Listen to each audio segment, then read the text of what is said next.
You can know what to do and still not do it. That's something that I wrestle with quite often. But yet, why do we stay stuck sometimes? Your thoughts are an extension of your belief. Once you understand who you believe you are, your behaviors naturally become a reflection of who you believe you are. Self-leadership, being willing to be misunderstood while you grow. Changing feels like you're losing yourself. Step outside of your comfort zone. A skydiver. That person's comfort zone is a lot different than mine.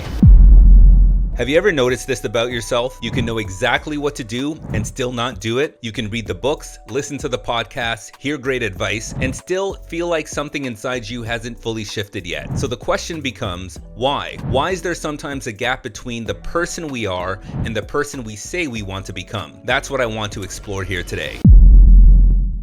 You can know what to do and still not do it.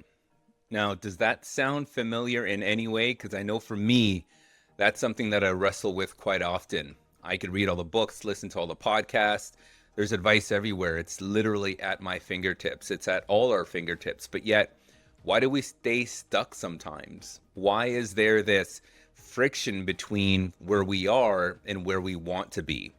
And I think we could chalk it up to different obstacles and challenges and the unique experiences that we all have to deal with. But the reality is it's still there for many of us. And this becomes a tension. This creates a part of our life that we ruminate on a lot. We talk to people a lot. Maybe we don't talk to anybody because we don't want to put ourselves in that position where somebody externally says, you need to go out there and make this happen. I know I've held back a lot of goals that I've had just out of that fear, out of that sense of I don't want to be held accountable. You know, when you hear about certain goals or achievements or changes that you want to make, a lot of people say share that with other people, because what it does is it raises that level of accountability, because it's not just like you're letting yourself down, but you're letting other people down also. But it also has an adverse effect. There's another side to that coin where you end up not wanting to tell anybody, because if you do fail or if you don't take action, then there is nobody there to hold you accountable. There's nobody there who's going to make you feel bad. And that's, I think, the way we internalize it. We just feel bad if somebody calls us out on it. And, you know, sometimes we get angry. I know there's times where there's things that I want to do. I remember writing a script for a television show. And I'm not a screenwriter by any means. It's nothing that I've ever had any formal training with. But it was something that I wanted to do. And I remember talking about it so much that even my daughter and she's 11, she's kind of pushed me to start doing it. And she's asking me all the time, like, have you done it yet? Have you done it yet? And at some point she'll even withhold, a hug or even like a kiss or any sort of affection until she sees me working on it. And I kind of love that about her. I love the fact that she's raised that level of accountability and she's held those things away from me to ensure that I move on the things that I've outwardly said that I wanted to do. So needless to say, I've been working on it. Again, it's just for laughs. It's just for my own entertainment. Whatever comes of it, comes of it. But it's just a little thing that I like to do. And ultimately, I like to keep my mind busy. But and that's more of a playful type of activity, but there's a lot of serious goals that people have. There's a lot of serious achievements and changes that people want to make. So the question is, what is your identity gap? What is the difference and what is that space between who you are and who you want to become? Because I think that's what it really is about. And behavior tries to change before identity does. And I think this is kind of where I myself look at my changes and the challenges that I've had with some changes in the way to say, okay, I got to get my behavior to change in the way that I want to behave in the future. But my identity isn't matching.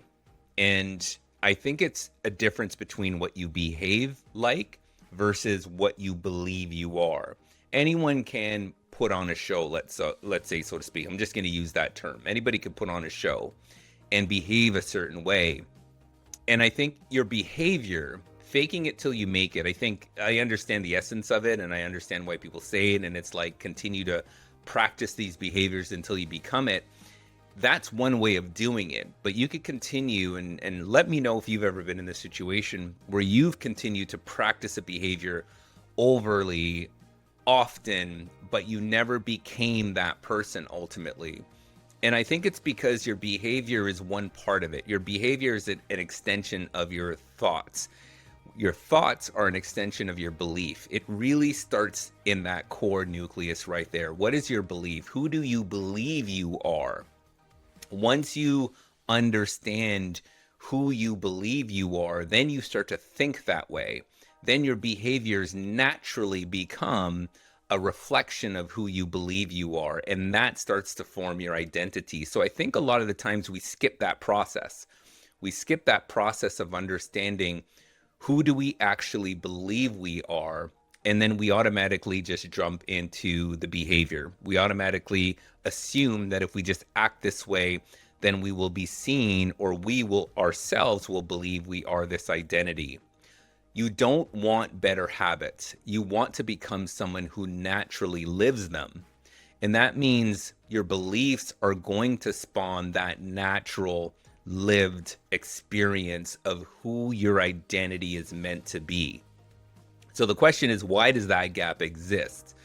And I believe it's taking that internal stock of our experiences, what has led up to this decision, what has led up to where we are in our life. But ultimately, our identity protects our stability. So for myself, and I go back to the screenwriting example, let's just say I'm a screenwriter, or I want to be an aspiring screenwriter. Well, I'm not a screenwriter. I know that. I don't believe I'm a screenwriter. So ultimately, whenever I'm being challenged, especially if my daughter's challenging me, the more I resist it, the more it's telling me that I don't already believe that that's my identity. And again, it's a very playful example. I've never aspired to be a screenwriter before, and I by no means think I will be. Now, somebody in the chat is probably going to be like, come on, Dwayne, believe it. You can do whatever you want. And I'm definitely somebody who believes that. However, right now, I don't believe I'm a screenwriter. So when my daughter challenges me and withholds hugs from me because I haven't continued the process of writing my screenplay, then I know I'm protecting my identity, because the more I try to become a writer in that capacity, the more it's going to start to reflect my identity. And that is outside of what I'm normally used to being. I'm not a screenwriter. Don't hold me accountable to it. So I'm just going to continue to stay within this experience zone, my comfort zone that I'm in. Changing feels like you're losing yourself.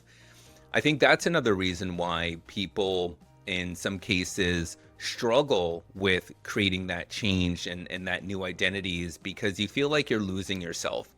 And I just used the term recently, comfort zone.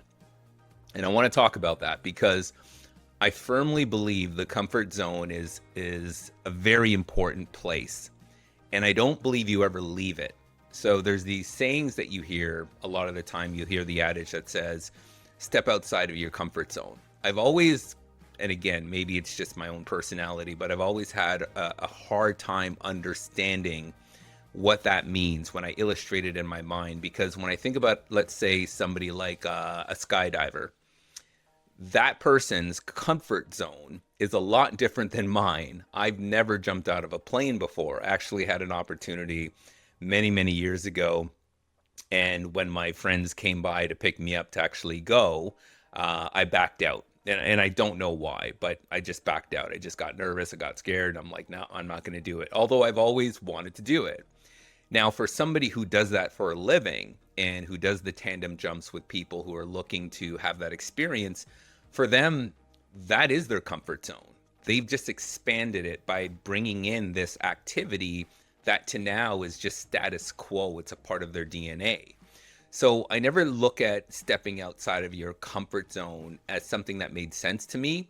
So I always thought about it being said like, expand your comfort zone, expand your experiences, bring more things in so they become normalized, so they become adventures that you're comfortable with. So maybe that's part of changing feels like losing yourself, because if you step out of your comfort zone, you're like, wait a second, my comfort zone is over there. Now I'm being asked to go over here. That feels uncomfortable. It feels like I'm leaving myself behind. So no, don't leave yourself behind. Keep your comfort zone and say, I'm going to bring things within this sphere, within this circumference of all my experiences, so I can become more courageous, more able, more diverse with my, I guess, my habits and my skills and my experiences, etc. People will feel the shift around you. That's just the reality. When you expand your comfort zone, when you change your identity or evolve your identity, people around you will feel the shift. And people meet you at a certain point in your life, and they know you for who you are. And as they start to know you more, you start to become a place in somebody's life. You know, they say everybody's in your life for a reason, a season, or for a purpose, or something along that lines.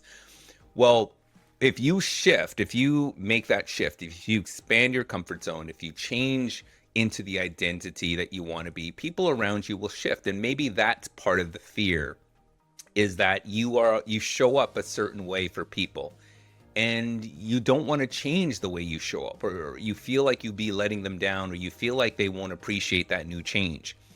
So I think it's important, and I've said this a lot, with self-leadership, and that's leading yourself through change, because you yourself, you're your biggest relationship, your most important relationship. So leading yourself is the most important first thing you need to do. It's also being willing to be misunderstood while you grow. And the people that are going to be there for you beyond a season or beyond just a reason, and be there for a lifelong purpose, they're going to enable that. They're going to engage with it. They're going to be curious, and they're going to vote for that future person that you want to be. And for those who don't want to vote for that person because they love where you are right now, they love the way you behave, they've kind of stigmatized you to be a certain person, and everything else just seems unreasonable in terms of where you want to go. Let them feel that way. Let them believe those things. That is okay. They're on their own individual journey. So there's a lot of different reasons why that gap exists between where we are now and the identity. But again, of all those things that I talked about, I think it really comes back to that belief. Do you believe you are the identity that you want to step into? Because once you do, then you start to think your thoughts. What are those actions that I need to do every day? What are those steps, those structural or personal steps that I need to take every day? And then that moves into the behaviors. What do the behaviors look like while I take those steps? And I think what's most important is your environment. The environment around you is incredibly important. It's like, are things in your life around you, are they obstructing you or are they enabling you? Look at those things. If you are somebody who wants to cut down on alcohol, for instance, and drinking, especially if you're not in social functions, then do you have a lot of alcohol in your home? Somebody who wants to cut sugar from their diet, do you have a lot of sugary foods and snacks at home? These are things that are structural obstructions that, if they are around you, they will create more of a challenge. Now, willpower is a thing, but willpower is like any muscle. You can only practice it and use it for so long before it becomes fatigue.